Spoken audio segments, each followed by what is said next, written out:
So I was at a funeral today. It was the funeral of a chicken that had been decapitated, which was weird, but still incredibly moving.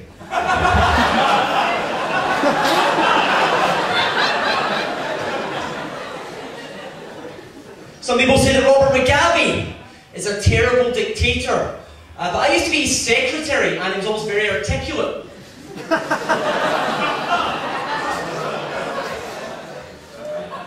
Good, we're getting there. It's nice to be playing such a big audience. Last week I actually did a midget festival. And there were only 3 people in the audience. It's quite small. Recently got this box of Kleenex, man-sized tissues, ladies and gentlemen, man-sized tissues, and I thought, finally, somebody's making enormous tissues the size of human beings for the nasally endowed, like myself. You know what they say, big nose, that's what they say. More of a chant, to be honest. I was told that if someone calls your name, just say, "Sticks and stones may break my bones, but names will never hurt me." It's the advice you're given. Probably the worst advice you could be given in that situation, in my opinion. You can imagine the kid there. "Daddy, there's a big boy at school, and he's calling me names." "Right, son, well, here's what to do about it. First of all, point out that his method of bullying isn't working. Okay. And then suggest a violent alternative. One using a combination of both sharp and blunt instruments, preferably." Please stop giving that advice. Bizarre. Some people say that Robert Mugabe is not a fit head of state, but I recently did a triathlon with him. And he finished in a very respectable time for a man of his age.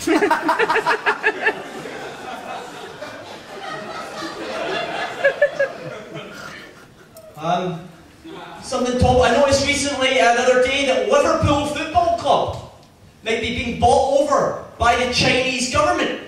And I thought, that's actually a pretty good match, to be honest.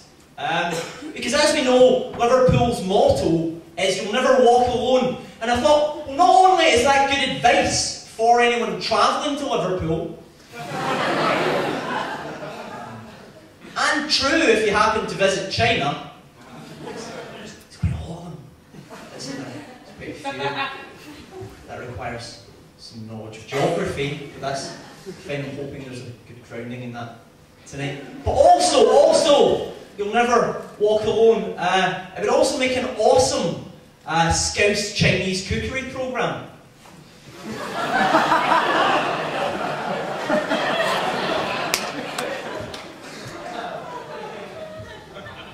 Perhaps hosted by Cilla Black, I don't know. I don't make these decisions. Some people say that Robert Mugabe is an autocrat, but I saw Transformers and he's not even in it.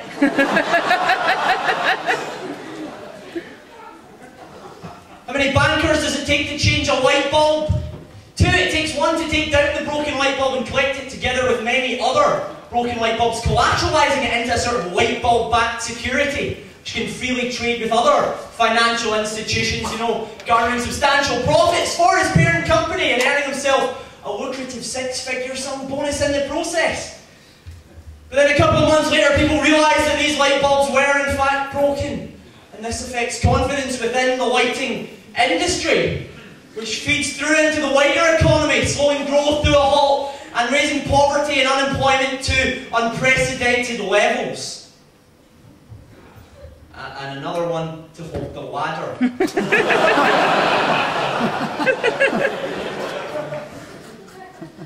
Some people say Robert Mugabe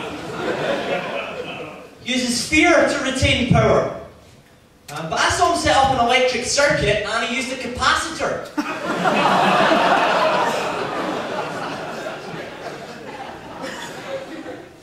That one in particular required a knowledge of physics. Just thought I'd point that out.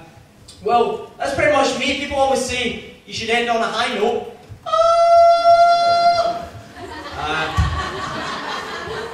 But I'm not going to end on that because that's shit, isn't it?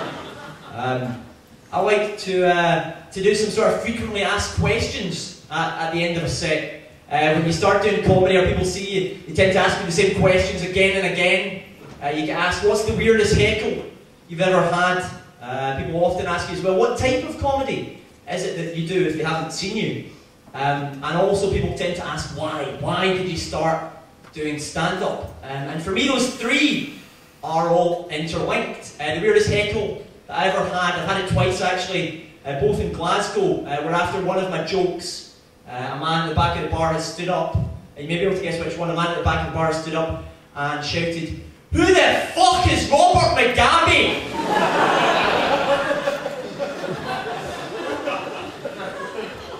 If I was going to say one thing about this type of comedy that I do, it's that it tends to be for people that know who Robert McGabby is. To be honest.